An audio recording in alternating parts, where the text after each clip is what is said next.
Baik, Assalamualaikum warahmatullahi wabarakatuh. Selamat sore, selamat bertemu kembali bersama kami dalam podcast Palu di obrolan jelang maghrib. Hari ini bersama saya Abdi Mari dan juga kawan-kawan yang sudah live stream di halaman podcast Palu di Facebook. Seperti biasa, setiap podcast Palu sore harinya menyiapkan narasumber-narasumber yang tentu sangat penting untuk Anda ketahui informasi yang akan mereka sampaikan. Dan sore hari ini sebagai wujud peringatan kita terhadap hari ulang tahun lalu lintas yang ke-65 tanggal 22 September 2020, kami menghadirkan dua narasumber penting dan akan berbicara perihal ke lalu lintasan. Tentunya bicara soal lalu lintas yang paling punya kompetensi adalah para petingginya. Saya langsung menghadirkan dua narasumber itu, yaitu Bapak Dirlantas Polda Sulawesi Tengah, Bapak Kombes Polisi Kingkin Winisuda, SH SIK. Selamat sore Pak Kingkin, Pak Dir. Dan juga Kasat Lantas Polres Palu, Ibtu Timur Amboina SIK. Selamat sore Pak Kasat. Nah, seperti biasa kami tetap mematuhi protokol COVID yang diterapkan oleh pemerintah dan kami menerapkannya dengan menggunakan masker, juga menggunakan hand sanitizer agar kita bisa terhindar dari COVID-19.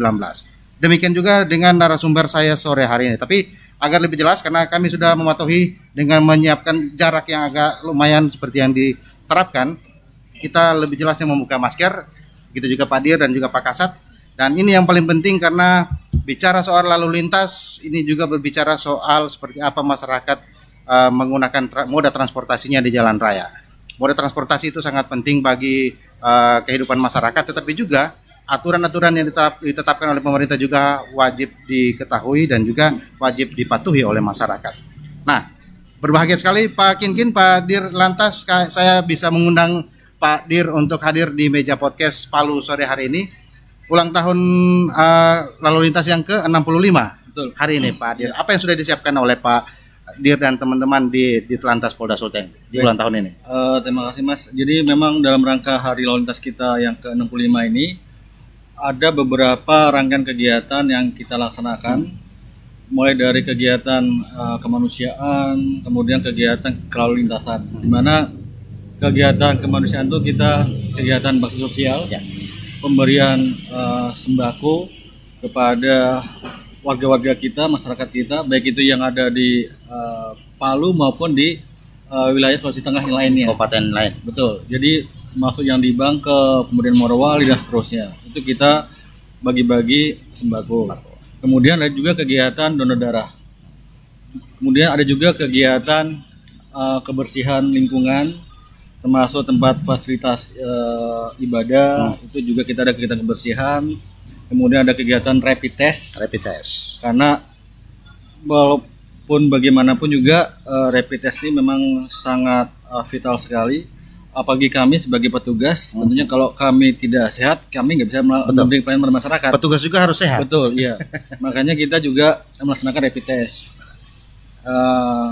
Kemudian kegiatan lainnya masih banyak, seperti kita kegiatan pembagian masker ke tempat-tempat keramaian, baik itu yang ada di pasar-pasar, kemudian di terminal, termasuk yang ada di jalan-jalan, kita bagi-bagi masker. Terutama kita mengajak dan menghimbau, namun ini sedikit agak tegas, karena kan bagaimanapun juga yang namanya masyarakat.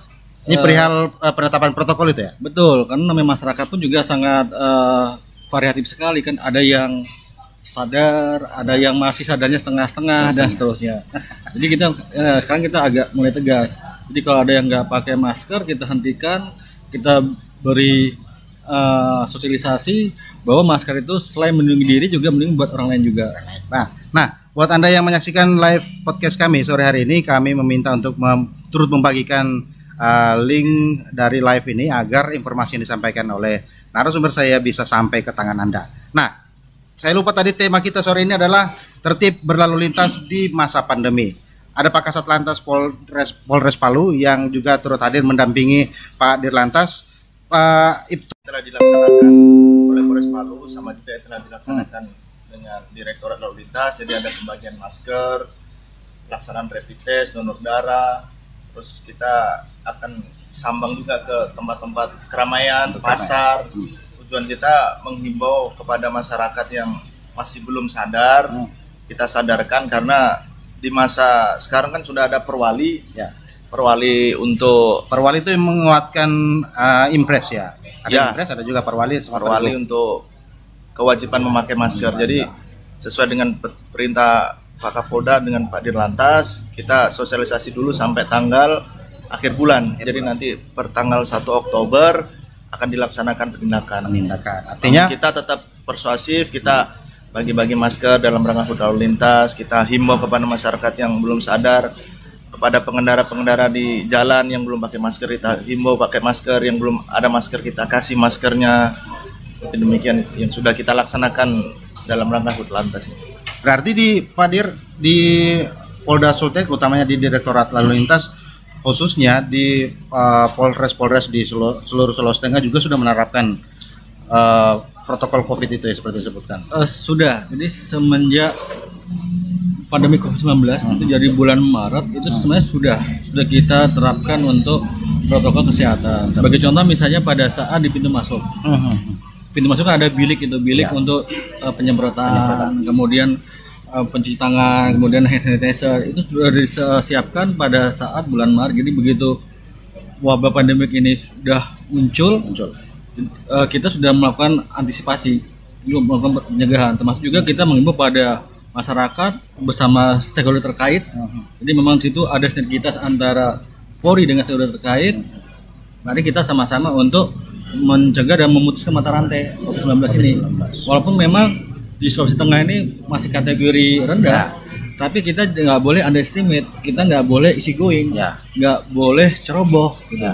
Jangan sampai nanti yang tadinya Sulteng ini masih nyaman, masih zona hijau gitu kan, tiba-tiba muncul. Nah ini yang harus kita antisipasi gitu. Tentunya semuanya ini harus ada peran serta, harus ada partisipasi dari masyarakat, termasuk stakeholder terkait harus berpartisipasi aktif. Masyarakat juga harus sadar gitu loh. Jangan semuanya. Jadi Pak Kasat bahwa masih dalam masa sosialisasi. Kemudian akan ada penindakan. Betul.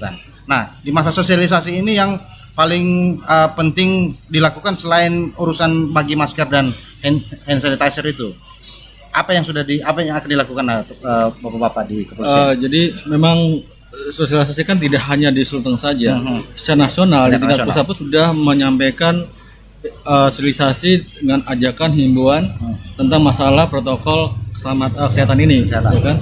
Dalam rangka kita memutus mata rantai COVID-19. Tapi ternyata kalau kita evaluasi yang kita lihat, masyarakat sekarang kan tipikalnya kan beda-beda, ya kan? Walaupun sudah diingatkan, masih ada yang tidak menggunakan masker. Nah tentunya makanya dibuatlah regulasi seperti ini. Memang sekarang ini masih masa sosialisasi, namun sosialisasi ini sifatnya juga humanis, persuasif, edukatif, namun tegas. Karena kalau nggak ditegasin, masyarakat pun juga masih akan menganggap enteng gitu loh. Karena mungkin memikirkan diri sendiri, tapi bagaimana dengan orang lain di sekitarnya, bahkan di keluarganya. Ini harus kita benar-benar semuanya harus benar-benar diterapkan. Tadi kan Pak Dir menyebut ada masyarakat yang patuh, ada yang setengah patuh, acuh tak acuh dan sebagainya. Nah, karakteristik masyarakat di Sulawesi Tengah mungkin kan berbeda-beda. Mungkin di Kota Palu berbeda, Donggala, Sigi, Parigi Motong dan sebagainya juga ikut berbeda. Tetapi yang dibutuhkan memang sisi humanis yang akan diterapkan oleh aparat kepolisian. Kalau Pak Timur punya pengalaman barangkali di Kota Palu. Di Kota Palu ini kan karakteristik masyarakat yang perkotaan, Pak Kasat. Apakah memang seperti yang saya sebutkan tadi itu ada yang acuh tak acuh, ada yang sangat patuh menggunakan masker dan sebagainya? Kalau pengalaman saya di Palu ini beragam. Tadi Pak Dir sudah sampaikan. Jadi karena di Palu kan penduduknya heterogen, ada pendatang, ada orang asli dan lain-lain. Kita pada dasarnya kepolisian hanya ingin menyadarkan masyarakat bahwa kesehatan itu penting. Jadi kesehatan menjaga diri sendiri, keluarga, khususnya dalam memakai masker, menjaga protokol kesehatan, berkerumun, kita kasih tahu, kita himbau.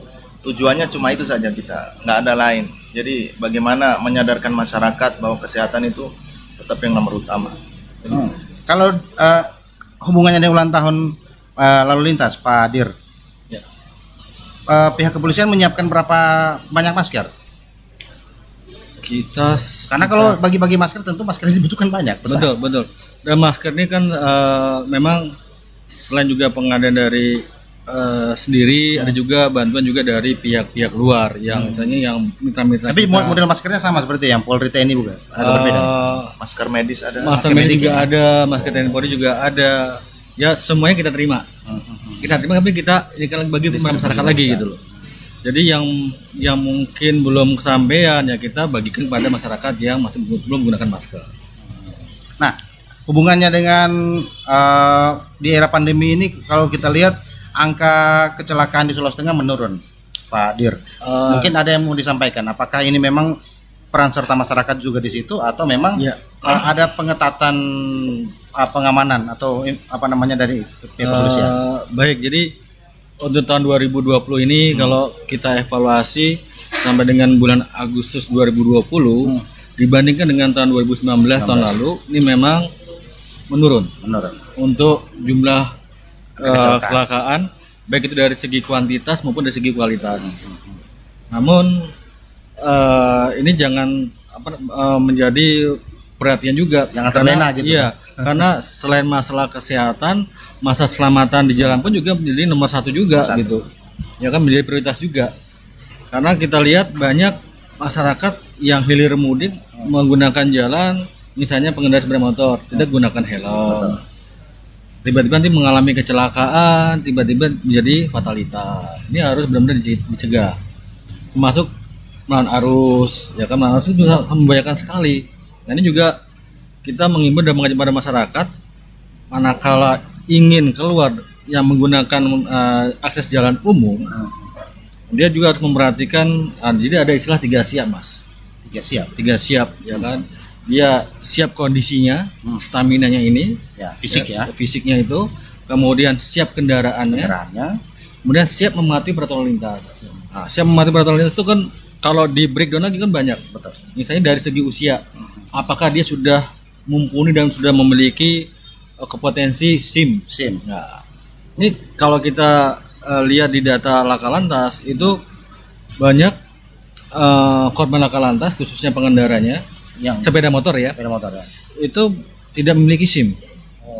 Itu dan dia mengalami meninggal dunia. Nah, ini sangat banyak sekali di tahun ini.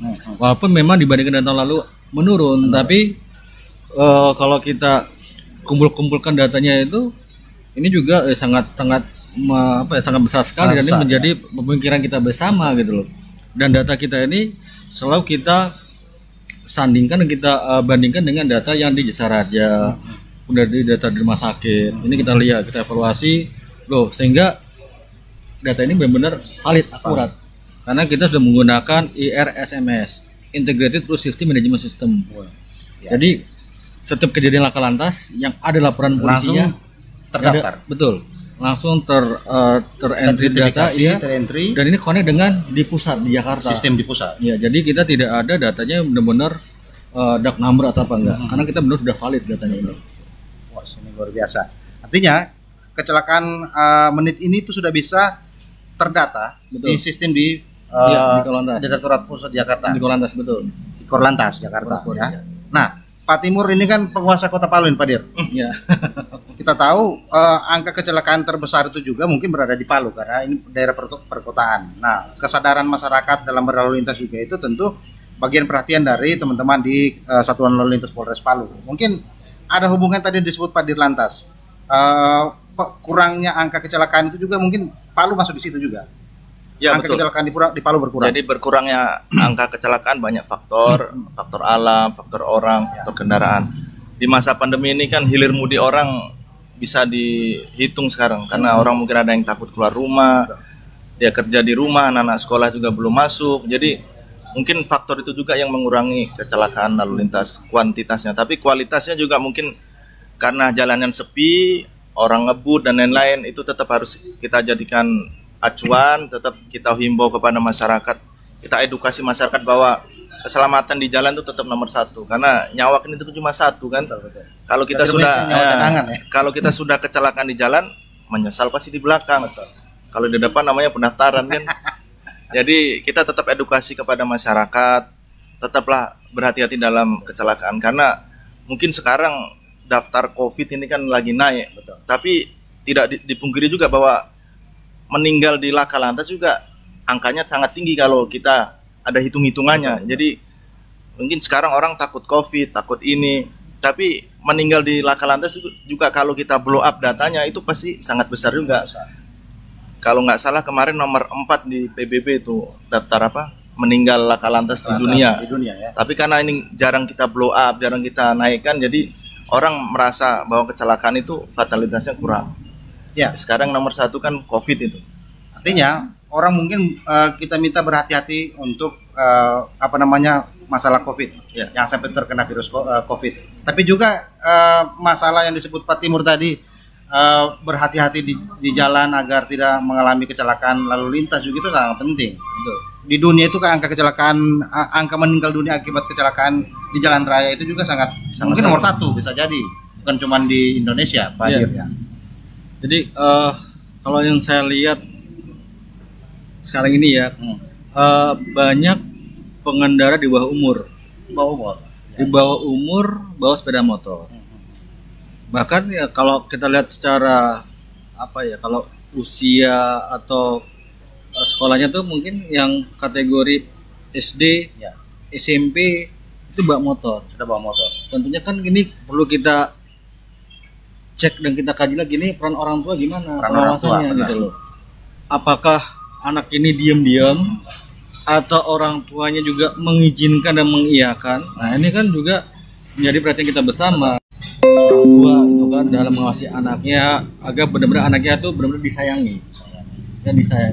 Sayang anak artinya tidak harus memberi dia motor, mobil dan sebagainya yang bisa membawa karena jangan sampai timbul penyesalan di kemudian hari.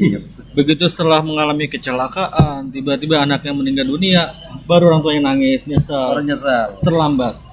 Seharusnya kan di awal udah mulai dicegah, ya kan dia sayang sama anak kan nggak mesti harus berikan motor. Kalau dia sayang sama anaknya, dia ngantar tuh anaknya kemana perginya, diantar. Baik itu dia mau ke sekolah, tapi sekarang sekolahnya kan udah virtual, mungkin ya pada saat anak-anaknya tuh ingin katakanlah mau piknik atau mau rekreasi atau mau pengen main, diantarlah sama orang tuanya.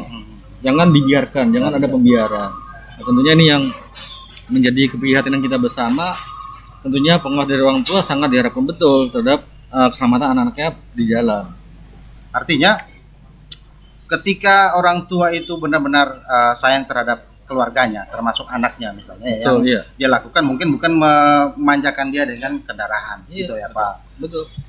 Yang dilakukan mungkin salah satunya ya kalau dia butuh les, sekolah dan sebagainya, kalau dia masih punya waktu, diantar, boleh memberikan dia kendaraan sendiri. Atau kalau memang mau diberikan ya sesuai dengan usianya, misalnya dengan sepeda.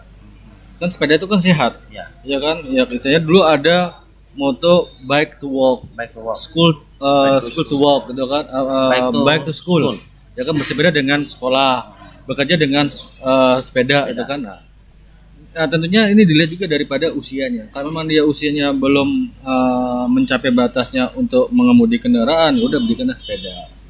Ini sepeda ini kan dia untuk jarak dekat saja, ya kan, jangan sampai jauh-jauh juga, kan jauh juga agak rawat juga gitu. Kalau sejauh ini sosialisasi yang diberikan bapak-bapak di lalu lintas terhadap pengendara di bawah umur ini sudah sejauh mana? Apakah penerapannya sudah dilakukan, misalnya pencabutan atau penahanan kendaraan atau seperti apa? Ya, jadi kita kan ada namanya program Posisi Cilik, kemudian polisi Police Go to School, ya kan, kemudian ada edukasi untuk anak usia dini, kemudian ada PKS, kemudian ada Pramuka Bayangkara. Ini kan kita memberikan edukasi tentang keselamatan berlalu lintas. Nah, tentunya dengan yang sosialisasi sifatnya edukatif ini, tentunya juga anak-anak pun juga bisa mengerti, bisa memahami, termasuk juga peran daripada orang tua juga gitu. Ya, Pak Timur, Pak Kasat. Ya. Tingkat partisipasi masyarakat untuk mengurus SIM? Ini kan di Satlantas Polres Palu kan itu bisa dilihat berapa kenaikan orang kesadaran untuk mengurus SIM. Kalau di masa pandemi ini agak menurun untuk partisipasi membuat SIM. Tapi secara normal masih ada yang anak-anak di bawah umur tadi yang Pak Dir sampaikan itu kan belum bisa membawa kendaraan. Itu kita juga sudah melaksanakan himbauan bahwa kalau misalkan anak-anak SMA yang sudah mempunyai KTP silakan membuat SIM, silakan berlatih dulu, karena sekarang anak-anak juga peran serta orang tua tadi yang disampaikan Pak Dir sangat kurang. Mereka salah arti dalam memanjakan anak. Jadi yang belum waktunya sudah dikasih. Karena sekarang pergaulan semakin bebas, makanya kita juga sudah sifatnya menghimbau. Kita sudah bersurat juga kepada dinas P&K, ke kepala sekolah menghimbau kepada anak sekolah-sekolah SMP yang biasanya bawa motor, kita himbau. Tapi kalau misalkan di tahap tertentu tadi sudah kita laksanakan razia, mau nggak mau kita akan tahan, kita upaya represi. Karena kan banyak juga yang mereka misalnya pada saat kemarin kan itu melakukan balapan liar. Iya, itu kan juga sangat bahaya sekali gitu loh. Saya sangat bahaya sekali. Makanya di sini memang perlunya peran dari orang tua lah ya kan untuk pengawasan pada anak-anaknya. Kadang kalau kita agak lalai sedikit itu pengawasannya udah, mereka kan cenderung juga suka diem-diem atau bawa motor. Nah, ini harus benar-benar diantisipasi gitu kan, karena namanya korban fatalitas tuh ya sangat besar sekali jumlahnya gitu. Walaupun memang datanya dibanding tahun lalu kecil, tapi ini kalau dilihat datanya juga cukup besar juga. Nah, kalau dikumpulkan jadi banyak gitu. Banyak juga iya. Pak Dir, kalau saya lihat di berita-berita di hampir seluruh kabupaten di Sulawesi Tengah itu ada penindakan terhadap kendaraan yang tidak layak untuk digunakan, misalnya menggunakan knalpot bogar dan sebagainya. Ya. Sampai sejauh ini mungkin ada data dari Direktorat Lalu Lintas sampai di mana penindakan itu? Ada. Jadi gini, itu karena misalnya pelanggaran lalu lintas jenis perlengkapan diantaranya adalah knalpot bogar. Itu kan dia selain melanggar lalu lintas juga sangat mengganggu kenyamanan, ketentraman masyarakat. Ya kan? Misalnya pada saat masyarakat lagi istirahat, lagi beribadah, ya kan? Tiba-tiba dengerin suara gitu kan, wah, ini kan bisa memicu terjadinya keributan, ya kan? Apalagi mungkin di komplek daerah situ ada orang sakit. Gitu. Iya, sangat mengganggu sekali gitu loh. Jadi selain kita tilang, kita sita ranmornya. Jadi bukan SIM atau SNK lagi. Kita sita ranmornya, kemudian kita kembalikan ranmornya pada kecuali dia sudah mengganti dengan bentuk standar lagi, itu kita kembalikan. Atau yang kedua itu kenapa kita urai, kita potong-potong. Seperti tadi pagi saya sudah melaksanakan pemusnahan barang bukti ranmor yang udah rusak berat dan sudah bertahun-tahun diam di gudang, itu sudah kita hancurkan daripada menumpuk gitu ya kan? Kita disposal, kita musnahkan, termasuk juga knalpot bogar. Kita potong-potong dari itu. Kita potong-potong. Baik. Buat Anda yang mungkin menyaksikan live kita sore hari ini informasi sangat penting karena menyangkut keselamatan Anda di jalan raya juga, bukan hanya peran dari pihak kepolisian. Artinya kalau kata orang, jangan hanya patuh ketika ada Pak Polisi di jalan raya. Patuh itu datang dari hati kita sendiri. Nah, biar pesan-pesan ini sampai ke masyarakat lain, Anda juga kami minta untuk membagikan live stream kami ini agar teman-teman yang belum mengetahui bisa mengetahuinya. Pak Dir, mungkin ada closing statement. Ini hari ini ulang tahun lalu lintas, kemudian juga di masa pandemi ini teman-teman pihak kepolisian utamanya di lalu lintas itu masih terus menjalankan tugasnya. Apa yang bisa disampaikan? Kalau mau disampaikan sangat banyak sekali, Mas, ya kan? Yang jelas pertama, mari kita bersama-sama wujudkan masalah keamanan, keselamatan, ketertiban, kelancaran berlalu lintas, dan sama-sama menerapkan protokol kesehatan. Karena kalau kita nggak semuanya ikut berpartisipasi, tidak ikut berperan serta, ini namanya keselamatan, namanya kesehatan ini nggak bisa kita nggak bisa kita selesaikan bersama-sama. Ini harus bersama-sama makanya.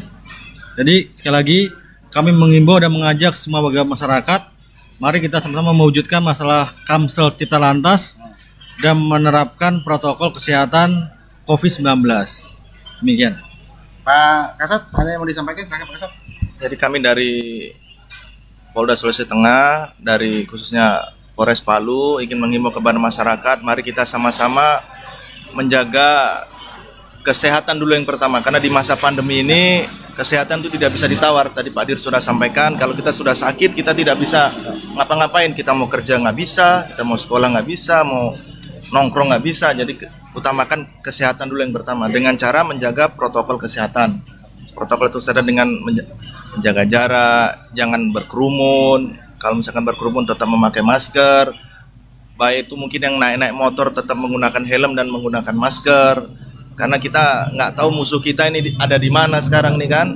Musuh kita ada berapa kita nggak tahu. Jadi kami di sini hanya bisa menghimbau, mengingatkan diri saya sendiri khususnya dan kepada semua pemirsa yang ada di podcast ini, saling kita mengingatkan. Ya betul. Mungkin itu saja. Baik, buat kawan-kawan, bapak-bapak yang ada di lalu lintas, kami dari Podcast Palu juga mengucapkan selamat ulang tahun yang ke-65 untuk Pak Dir, untuk Pak Kasat. Dan kita berharap bahwa keselamatan lalu lintas juga itu menjadi prioritas utama bagi kita masyarakat, karena keselamatan Anda di jalan raya juga itu sangat utama karena Anda masih ditunggu di rumah. Betul. Karena ketika Anda berada di jalan raya kemudian Anda tidak kembali, berarti Anda mengalami sesuatu hal yang tidak diinginkan di jalan raya. Tetap utamakan keselamatan. Selamat ulang tahun untuk lalu lintas yang ke-65. Terima kasih banyak untuk Pak Dir, Bapak Kombes Pol Kingkin Winisuda SH SIK, dan juga Pak Kasat Lantas Polres Palu Pak Ibtu Timur Amboina SIK. Saya Abdi Mari dan juga tim yang bertugas di Podcast Palu sore hari ini di obrolan jelang maghrib mengucapkan banyak terima kasih kepada Anda yang sudah menyaksikan dan juga membagikan live stream kami. Saya bersama kru mengucapkan sampai jumpa. Wassalamualaikum warahmatullahi wabarakatuh dan Ciraro. Terima kasih.